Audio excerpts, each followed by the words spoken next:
Jenny McCarthy Show. Oh! You and Johnny Weir. How exciting to be with Johnny Weir. He must be a handful of fun. He sure is. He's my partner in crime, and we have so much fun on air and off. Oh, my God. So what storylines are you guys excited about for the Winter Olympics this year? I think our biggest overall goal is to bring back viewers, especially younger viewers, to skating. I sort of lived at the height of skating's popularity right after '94 with Tonya and Nancy. And I think our goal is just to give honest, transparent commentary and make it fun. But we're really excited to see so many of the events. Nathan Chen from the U.S. he's called the Quad King, and he's doing these incredible jumps, 5 and 6 of them, quadruple jumps in a program, sort of revolutionizing men's skating in the U.S. and now the world. And he has a chance. Crazy. Yeah, and he has a chance at gold. So, and the best part is about a year and a half ago, I bet many people thought, oh, I don't even know if he'll make it on the podium. And now he's a favorite. So that will be an exciting competition. It does help to know everybody's storylines, of course, so we can like root for them. It's kind of like, when there's a big fight on HBO, I like to watch the day before, like the storylines, because then it helps me root for people. It is the best part. You get emotional and you're ready for it. Exactly. There was nothing like the Nancy and, of course, Tonya drama that unfolded when that whole thing happened. One thing I wanted to ask you, being a ice skater, do they have what is it called? The Ice Skating Committee, the Ice Skating Federation. Thank you. The Ice Skating Federation. Tonya claimed that they forced her to stay married at the time because it was a better presentation to the public. Is that something that you think that they would do? So, I saw the movie and I think it was incredibly acted. It was such a good movie, but I think we all have to remember, especially from living it and being part of it. I was there actually as a very young girl, watching or skating at that nationals when I saw, when it all went down. The Federation, it's part of our sport, but I've never heard of that type of request, telling someone, you need to stay married. That never happened to me in my days. And I just think, as a skater, as an athlete, you can sympathize with her story and her upbringing, but there's many athletes across every sport that come from, that have hardships and have relationships that are difficult, but you don't, you play fair, and there's something to be said about sportsmanship. So I know, and the movie, and I did claim to everybody, I was like, listen, they had to make it a Hollywood movie. They had to show her as the victim. And was she a victim? Yes. But the problem I have with Tonya, not to make this about whole Tonya, but I have to get this out, is that she has no accountability. It's almost like, what are you talking about? I had nothing to do with it. And it's just, it was poor me. I'm the one that had the broken shoelace and the broken blade.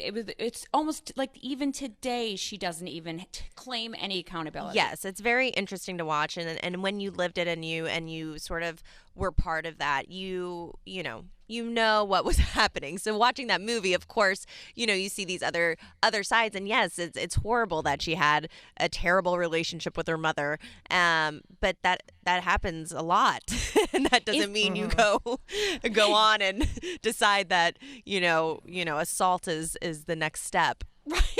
Right. It's really crazy. One thing, because then I wound up doing a deep dive, which I call going online and like researching shit that I shouldn't at 3:00 in the morning. So I also saw that back then, and I don't know if this was an old tale or an old system, but they used to make the girls like go through major hair and makeup and have their nails done and put on fur coats and like present themselves in a glamorous place. Wait, you saw this? Yes. Wow. I saw that in the movie, but I didn't maybe I'm too young and that came way before my time, but luckily enough I didn't have to do any of that. I mean, I would put on my glitter eyeshadow at 15 and be like, this is what I'm going to do, and I'm going to skate to the Speed soundtrack because I really like the movie. Oh my God, I love you. You're so cool. You're so cool. Yeah, because I watched Tonya get like her poor perm and like just they try to make her a female, and she's like, I just want to fix transmissions in my truck. I mean, she was an incredible athlete, and I think the other other thing to remember is she did succeed. She has world Yeah. medals. She has national medals. So she did. I mean, she's gonna go down in history as, you know, she did the triple axel, and so for her skating, there's a lot to remember. But Yes, again, so she'll let us know. Trust me. In Yeah. her ABC special, I did it. I did it. I landed it. I did it. And just so I know, do laces break and blades break as much as they did for her? so Is that a normal laces thing? and blades can break. Laces break. They do. That was very unfortunate timing for her. But yeah, there's a lot of equipment issues that can go wrong. I'm like, did Nancy unscrew Uh-huh. something? Definitely not. Damn it, Tara! I know. I mean, and how did you think Nancy handled everything? I mean, I think she handled it so well, especially after that nationals when it happened. I mean, can you imagine going? I mean, I just that as an athlete, I can't imagine going home with an injury a month before, like, the moment I've been waiting for, that I've been training day in and day out for, and having this extra added pressure of recovering from an injury and then hoping to win an Olympic gold medal and having all that attention. I mean, back then it was crazy. Don't you remember? Like, everything was being, I mean, everything. You couldn't Everything. walk out. She couldn't walk outside without it. No, and then Nancy's outfit versus Tanya's outfit. It was just like, you know, Nancy looked like this beautiful, gorgeous, elegant. Let's be real. We would love it so much if it happened today. Not really. I mean, like, for anyone getting hurt. But You're crazy. Yeah, no hurt. But I mean, I stand by that. The thing that it did do is that, you know, it brought a lot of attention to skating, and it gave skaters, you know, so many opportunities because everyone in the U.S. was watching, and Heck yeah. it's still the highest rated sports event, that Olympics. So, and our Wow. numbers afterwards, like, ratings wise, would rival football games. So it was crazy how popular skating was at that point from a lot of what happened there. So there's some good that came out of it, that's for sure. I mean, I'm glad because I think people realize it's like like any sport, like even it reminds me of wrestling. You know, they have storylines. Seriously. There's like real shit though that happens behind the scenes with these. I get I mean, that is real. Right. That's as real as it gets. So What kind of training? Give us an idea of a person that's training for the Olympics for the. Let's do ice skating. What does their day look like? What do their months look like leading up to the Olympics? oh man, those days. I mean, you just in the rink all day long, off ice training, ballet, and you know, I watched this. So one of the skaters, that Adam Rapon, who's on the Olympic team, I'll watch his Instagram stories, and it brings me back. I almost have like panic attacks because I'm like, oh God, I remember. But it's like up early, you're at the rink, then it's off ice, then at like midnight, I see him on like I'm like having a glass of wine, and he's like on a midnight run, and I'm like, good, thank goodness those days are over for me. Yeah, right. I can only imagine like trying to train that hard, and like you don't have a life. You don't have a life. I mean, you really do sacrifice everything for this moment to become an Olympian. So, I mean, that's why I've been there, I've done it, but I still get so excited when an Olympics comes around. Of course. And then do you have the same emotions that let's say, professional football player has when it's the end of his career and he's kind of lost, like you don't know what to do next? Well, Or that's did you like a always have huge problem right now, especially in our sport, just because the opportunities aren't there anymore because popularity is down a bit. And I was so lucky, I think, because I was so young, I was only 15, that I could kind of start over in a way. And I went on and professionally skated with like my idols, like Kristi Yamaguchi and Scott Hamilton, and did that for so many years. And then it made the transition much easier because then it was, 5 years later, and I was like, okay, what do I do next? And then, then I started commentating. Oh, thank God. Right. Right? Because I feel That's feel the like, end game, but there's only so many commentators. That's you true. can have. Right. It's true. My dad was like, so this is what you're choosing for your next career? Yeah. Like, why would you pick live television and, a job that's very hard to get? Well, you're like, what am I going to do? Go work in insurance? I mean, I had to do it. Right. I mean, do you feel like you're living like a dream come true life now? I mean, yeah. I mean, life is life for everyone, no matter if you're an Olympian or not. And I think, I'm obviously so grateful that I was able to. I do look back and I'm like, oh my God, how did that happen? Like, it could have gone so terribly wrong. I could have, had the worst performance and just never medaled and never fulfilled any of my dreams. So the fact that it actually happened is this weird pinch me moment sometimes where I'm like, wait, did it happen? It happened. So that's sweet. That's the special part of it. But, then you got to move on and find what's next. Now, when Nancy won silver, what does that feel like for an athlete? Is it not great? Because to me, I'm like, all right, silver. Same. This is why we're not professional athletes.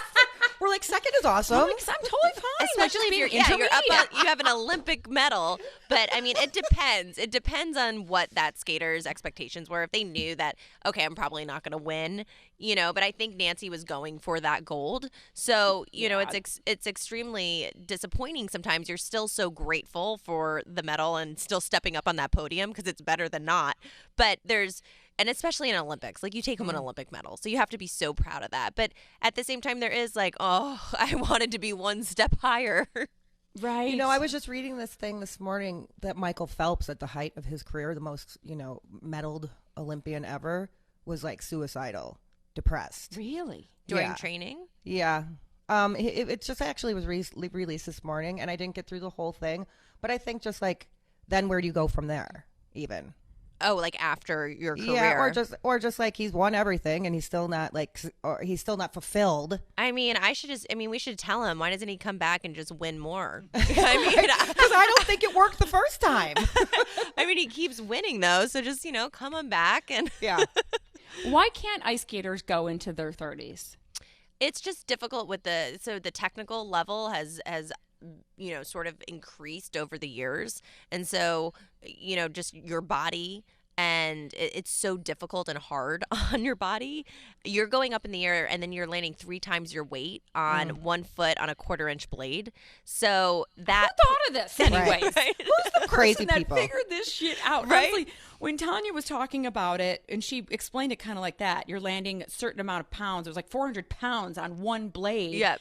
I'm like, wait a minute. Your body just wouldn't do it anymore, right? But who would even come up with... I mean, it's just a lot of a lot of pressure on your body, and I think that But what's crazy is there are some skaters that are 28 and 30 years old that will be at this Olympics. So some stay in. It becomes, I would assume, becomes physically demanding, and just endurance and the training every single day. 7 hours on the ice. I don't know. You're so right. Who went and looked at ballet and goes, I got an idea. Right. Exactly. Let's do this on ice on knives. Let's make some dumb people fucking put on blades and flip in the air and land on 1 foot. Like, I always wonder too, like I get jealous of gymnasts because they get to try their new tricks and like fall into a foam pit. Yeah. For us, our coach is like, okay, just go and try, put in one more revolution and see how it goes. You're like, oh okay. And you're just like falling on the ice. I mean, the cute thing was when I was growing up, literally from the time I could remember till probably through high school, every night I put myself to sleep by pretending I was a figure skater. Really? Every single night I was on the ice and I even made my own ice skating ring in my backyard, and I learned how to do my own tricks. Like I can do a little jump. So are you a skater? Do you have She's the not. skater? I'm a skater, but I actually, when I'm on ice, people go, hey, were you an ice skater? Really? And I'm like, I'm a self-taught one. And they're like, wow, that's really good. When's the last time you were on ice for real? A few years ago. A few years ago? Maybe, but then when I got into my 30s, I was like, I want to do something crazy and try a new hobby. And I said, I'm going to take ice skating lessons, like real ones. Wait, you did? This is incredible. Yeah, so I got a private coach, and I'm like 35, and I'm like, this is crazy. But I've always wanted to be an ice skater. Like if I didn't, and I'm such an athlete, like I have big quads, like Tonya, so I would have totally done those triple axels. You would have done it all. I would have been a great ice skater, but we were poorer than Tonya. I mean, I wasn't in a trailer, but still, we were pretty poor. So skating is not cheap. It's expensive, and I was the middle child. I wouldn't even ask my mom for like new bras. You know what I mean? I'd like tape my boobs down because I felt bad. You made let ice alone skates. skates. talking to Tara Lipinski. She's doing the Winter Olympics on NBC, February 8th to February 22nd. Her and Johnny Weir are going to be doing the broadcast team.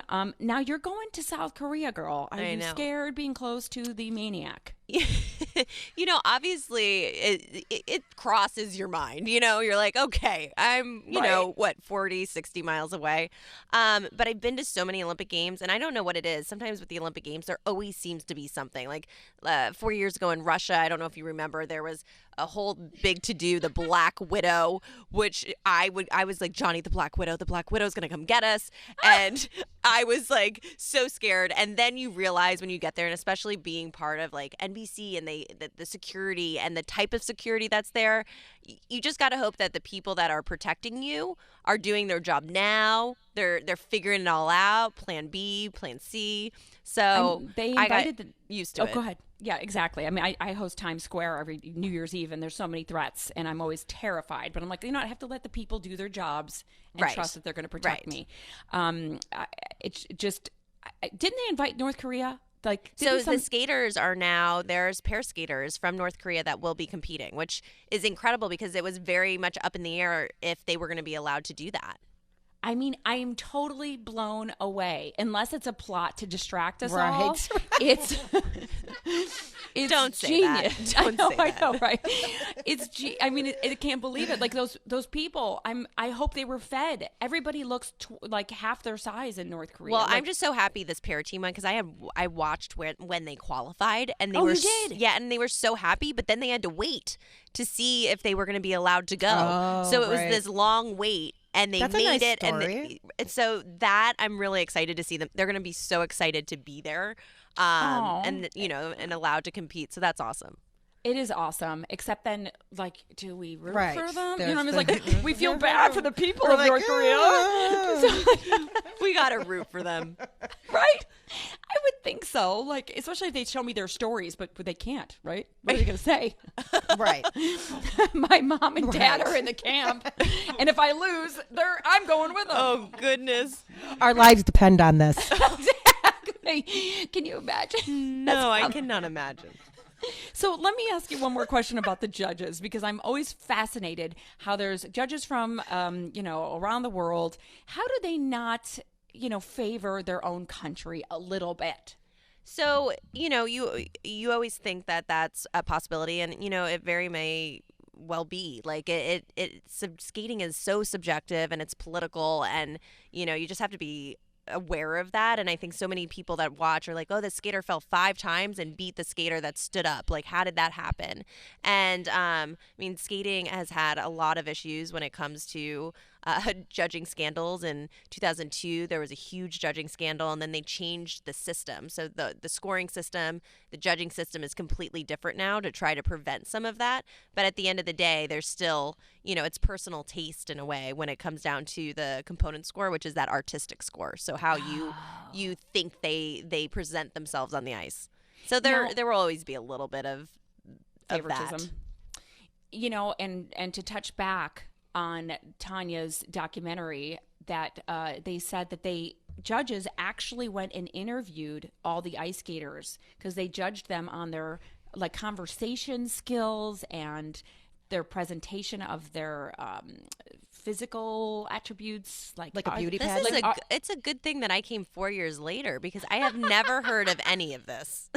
I am so happy to hear that. So maybe never heard of any of this. Because I was like, damn, that would suck. I'd be like, judge me on my performance, not my nails. No, I mean, like I said, it is subjective and it's political at times, but I have never seen anything like that, heard anything like that, or experienced anything like that. The things you experience is when you're out there and you skate a great program, but you're younger and you may not have the grace of someone who's older, and they kind of say, well, you have to wait your turn, pay your dues.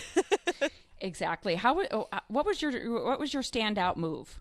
Everybody has one. So yeah, I did a triple loop, which was this combination that was very difficult at the time.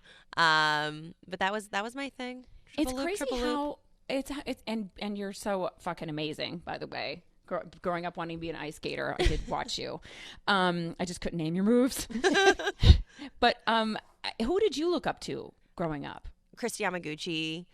She was my favorite. I had this story. So I was so obsessed with her, and I watched her win her Olympic gold, and her costume designer was mine. So when I went there, Kristi's Olympic costume was there getting fixed or something, and I was like, can I take a sequin and put it on? Like, it's gonna be good luck. And I guess Kristi's like, sure. So when I skated my Olympic program, I had a little sequin stuck on me somewhere that was Kristi's from her program. I love that. Do Her you know how costume. sweet that is? That is so cute. Did you ever tell her that? I did. What did she say? Was she like, can I have it back? She's like, you took a sequin? No. I toured with her for many years after I retired from competing. So then that was awesome to be able to skate with her for years on tour and travel the world. Isn't it phenomenal when you talked about the triple axel and then something axel that you did with it, how every Olympics they're creating the next higher evolution of moves. Like it is crazy, especially in the men's event. Like what Nathan Chen is doing is literally insane. Like it's so hard to tell someone who doesn't know about skating I watch when I commentate. I'm still competitive, so I'll be like, oh, I could probably do that. And then, love that. And then you watch Nathan, and you're just like, I don't understand. And talk about breaking boots and blades, like the type of what he's putting his body through and his boots through. He goes through boots like every other week, and he breaks because he's doing these incredible jumps. Can you imagine how mangly his feet must look? Yeah. All I know is my feet hurt so bad in my ice skating, like professional ice skating boots, because they're so tough. Did you get the nice ones though with all the cushion? No. Oh, I guess not. Yeah. I thought I got the fancy ones. There was no cushions. You gotta get the cushion. What do they call after the quadruple something? What comes after that? How do you even name it? I mean, so they do like the quadruple, but then they do combinations. So they do like the quad triple. So that's happening now. I mean, no one's tried a quint. That's what it's called, quint? Okay. I would say, yeah. But I mean, I don't even know. I don't know I was how like, is it called cinco to spin? I don't know. No. I'm going to say it's a quint. I would be the worst commentator on the Olympics. She just did a Cinco spin. She landed 4 times her weight. That's 2,500 pounds. I'd be the worst. I totally just adore you. You were so fun to talk to, Tara Lipinski. You guys check her out on the Winter Olympics 2018, February 8th to the 22nd. Congratulations on this gig and everything that you've accomplished in your life. Thank you. It was so much fun talking to you. So much fun. Thank you so much. We'll be right course. back, you guys. Bye, honey. Jenny McCarthy Show. Oh!